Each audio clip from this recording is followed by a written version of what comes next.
14 nëntor, Ngriuni luftoni për vendin tuaj. Mbas 2 dosjeve masive me Ganigal, foto me Obamën që shkel ligjin federal të zgjedhjeve, dosje shumë masive me Sinaloën. Është kapur një grup i madh kriminal, të cilët kanë lidhje me kryeministrin Rama, dhe Departamenti Thesarit ka ekzekutuar sanksione ndaj tyre. Janë 3 mënyrat e sanksioneve: lista e zezë nga presidenti, non grata nga Departamenti Amerikan i Shtetit dhe sanksionet nga Thesari. Shpesh qëllon që t'jenë të ndërthurura Departamenti i Shtetit me Thesarin. Personat të cilët kanë qenë deri në zyrën e Ramës, nëse hynë në Amerikë, arrestohen. A janë përgjuar bisedat e tyre dhe pastrimi miliona dollarëve në Shqipëri? Unë mendoj se po. Don Bongino, numri 2 i FBI, ka folur gjatë përpara se të shkonte në FBI për trafiqet e Sinaloës, qendrën portin e Durrësit, lidhjet me qeverinë shqiptare. Dhe ndërkohë, Rama vazhdon shohun e radhës me Gjorgjia Pjepri në Itali, nuk di ndonjë rast tjetër kur një kabinet qeveritar kryen mbledhje me një kabinet qeveritar shtetit. Ne kemi hedhur vrerë dhe kemi sharë Vërlacin, Kolbib Mirakën që takonte Duçën, personalisht i thoshte që na hiq uniformat e zeza me shpatat e liktorit, na le të formojmë binte Shqipes, sepse një ditë ju mund të humbisni, i thoshte Duçës në zyrën e tij, dhe ne duhet të rezistojmë paktën 1 muaj, 2 muaj derisa të vinë anglo-amerikanët të na shpëtojnë nga coptimi i serbëve dhe grekëve në jug. Unë i them Ramës që mos ke frikë. Don Bongino është vegetarian. A do ta zbatojë ai planifikimin e udhëtimit privat në Manhattan në datën 18? Tek Sinaloa nuk është vetëm Rama. Është ministri i mbrojtjes Vengu, që ka qenë drejtor porti, është Lubia, thuajse të gjithë kupola e partisë tij. Me këtë korrupsion galopant, me këto fakte të reja, çdo qeveri do të kishte rënë. Natyrisht që i takon opozitës gjithë shqiptarëve që të luftojnë për të mos pasur një kryeministër të tillë që është konsumuar. Nuk jep dot më. Është fakt. Ato kullat që ai ndërton janë pikërisht me milionat e dollarëve që pastrohen si grupi kriminal i Sinaloës. Problemi është se Amerika, pra FBI, Departamenti i Drejtësisë, e kanë në mbikëqyrje, në vëzhgim dhe dosja rritet. Se kur do reagojnë, nuk mund të them sepse janë problemet e ngushtat politikës amerikane që bëjnë që të spostohen problemet si në Ballkan, si në Ukrainë, si në Gaza. Trump është në një situatë të vështirë mbasi ka humbur zgjedhjet në New York, në Virginia dhe New Jersey. Madje në New York ka ardhur dikush që quhen veten socialist demokratik, por nga ato që thot ka teza komuniste. E votuan shumë të rinë midis moshës 20 vjeç deri në 40 vjeç, sepse ndihen të mbytur ose karrierët e tyre janë prishur, sepse nuk mund të përballojnë dot blejnë një shtëpi, nuk mund të përballojnë të shkojnë me pushime, nuk përballojnë dot të paguajnë siguracionin shëndetësor. Këto pyetje përfshin ekonominë. Është një logjik shumë e çuditshme që e majtët dhe demokratët po sulmojnë. Për 4 vjet në kohën e Bidenit ne patëm një hiperinflacion që shkoi deri në 9.1% në vitin 2022, por mesatarisht inflacioni ka qenë mbi 5%. Tani duhet të fajsojmë Donald Trump, kur inflacioni në këta 10 muaj që ai drejton është 2.6 ose 2.7%. Ta arrestojmë Trumpin që pse nuk ndaloi hiperinflacionin 9.1% Bidenit? Në qoftë se Trump nuk di të t'japet qartë mesazhin, do të humbas në zgjedhjet e midtermit 2028. Trumpi duhet të luftoj për një inflacion të moderuar, por duhet të tregoj arritjet ekonomike. Natyrisht, duhet të ketë një korrigjim të mjaftueshëm të gabimeve që ka bërë deri në 10 muaj. Ekonomia e Trumpit është një ekonomi në garë. Ekonomi që kërkon të jetë në garë përpara se të mbahet referendumi i zgjedhjeve të midtermit. Këto zgjedhje të mes mandatit do të jenë të ndryshme nga shumica e zgjedhjeve të mes mandateve, sepse Partia Demokrate ndryshon shumë. Nuk është thjesht një e majtë radikale neosocialiste e çmendur. Në qoftë se Trump do të humbas dhombën e përfaqësuesve, atë që quhet Kongresi rëndom, menjëherë ai do të jetë përpara gjyqit të Kongresit, seancat dëgjimore për ta shkarkuar. Dhe do të bëjnë që kjo mbyllje e qeverisë duket lule. Si mund ta parandaloj Trumpi këtë? E thjesht sepse sot në Amerikë ekonomia është shumë herë më mirë se sa Bideni. Inflacioni 2.6, 2.9. Mund të shkojë 3% për gjithë vitin. Nuk e dim.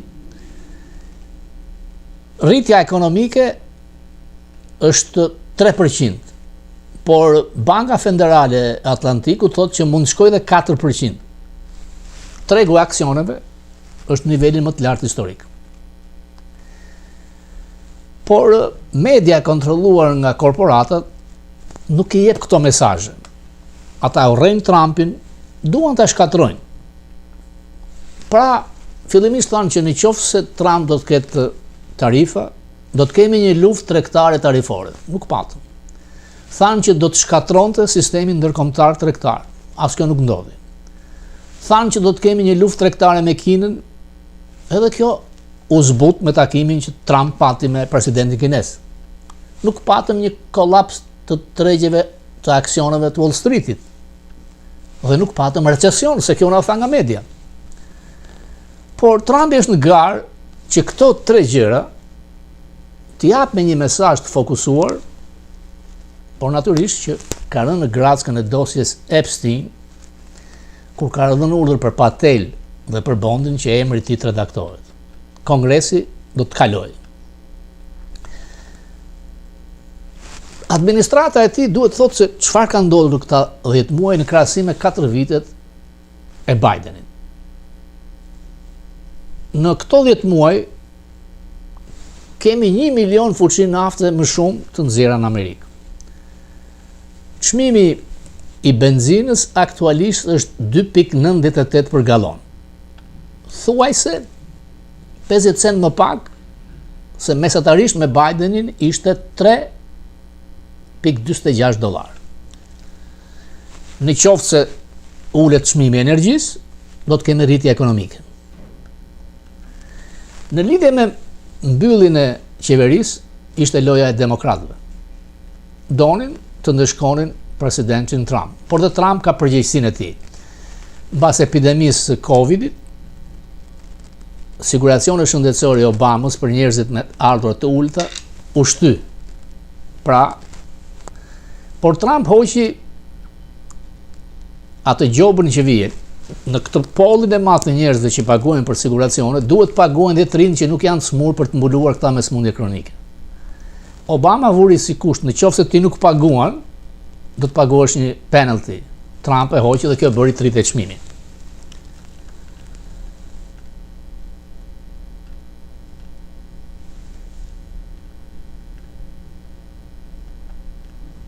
Natyrisht që po pengon edhe Rezerva Federale me Jerome Powell, i cili nuk ul intereset. Pra, del haptas kundër zotit Trump. Por në qoftë se nga 18 trilion dollar që janë premtuar investime nga jashtë, 1/3 të realizoj, ekonomia do të merrte një start dhe do të tregonte këtë përpara garës mes mandatit. Por kjo, në qoftë se nuk ndodh të paktën deri në prill, Trump is done. Kjo na dëmton pastaj në Ballkan, në Europë, kudo tek forcat e djathta që do të kërkonin një mbështetje. Rama vjen vërdall si satelit në gjunjë përpara Melonit, barkas me Mitsotakis, lidhjet dyshimta me Erdoganin, e akullt administrata Trump ndaj tij. Indiferencë, ignorim, apo këtu është vendosur që me këtë figurë nuk duhet të ketë më asnjë lloj marrëveshje, mbështetje, por dhe jo blerje heshtje. Në takimin me Melonin pjeprin në Italis, një servilizëm i madh, ajo mund të çfarë lidh pjeprin me Ramën? Verse korrupsion. Vizita e saj në jugun e Shqipërisë ku ai dërgon të gjithë, madje edhe grupin Sinaloa, kriminal të ndëshkuar nga Thesari, pa diskutim ai ka falur edhe Melonit, siç i ka falur dikur Yuri Kim në Company. Ndosjet të tmerrshme masive, ekonomia që tregon shenja krize, në planet e tij madhështore për kulla të mëdha nuk po afrohen më ata që pastrojnë miliona dollar. Se tregu nuk mban më. Dhe ajo që ma bit, përse nuk e uron Mamdani në Rama? Kanë të përbashkët ideologjinë, të përbashkët Shoroshin. Mamdani nuk është thjesht që do të bëjë autobusët falas dhe kujdesin për fëmijë falas. Kërkon të ligjërojë prostitucionin, kërkoi që të paguen operacionet për transgjinorët dhe për fëmijët. Ka një agent teje të majtë. Nivelia i kopjo dhe me Ramën ka shumë përbashkëta. Idetë socialiste nuk kanë funksionuar në Amerikë. Nga viti 1911 mund të kenë pasur rreth 70 major bashkish me teza socialiste. Komunist nuk mund të thuash Mamdanit sepse të marrësh mjetet e prodhimit bëhet me dhunë, nuk ndodh kur në Amerikë. Ai shkon në një social-demokrat që kërkon të taksoj 1% e milionerëve dhe miliarderëve për të shpërndar pasurinë tek të varfrit. Nuk e ka çdo gjë tek pushteti i tij sepse është asambleja e shtetit New York në Albany që vendos për shumë. Por ideja për të ndërtuar më shumë ndërtesa të përballueshme mund dhe të funksionojë. Janë 600.000 njujorkez që jetojnë në apartamente shtetërore të bashkisë. Lista në pritje është 250.000 vetë. Ai thotë që do të zbatoj platformën e Vjenës, ku bashkia e Vjenës kontrollon 75% të ndërtesave qytetit të saj. A do të ecë Mamdani? Do të ishte një këmbane e madhe, sepse 20 deri në 40 vjeçarët do të kërkonin të njëjtin stil në rang Kongresi, Senati dhe në shtëpinë e bardhë larg qoftë mund të vi Cortez. Mos u habisni, mund të ngjasë çdo gjë. Pra suksesi Trump eviton këto.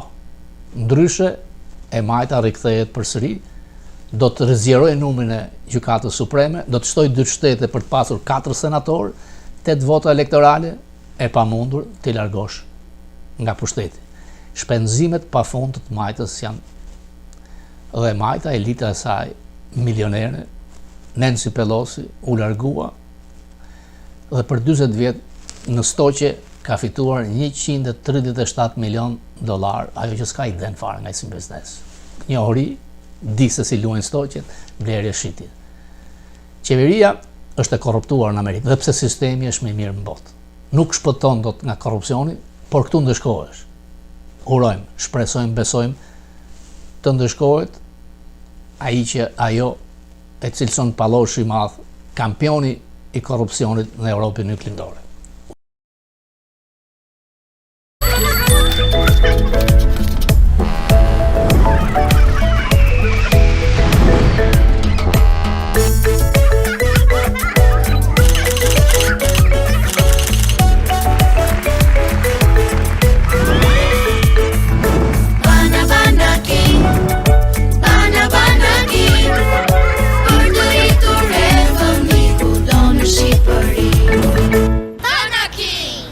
Kudo në Shqipëri.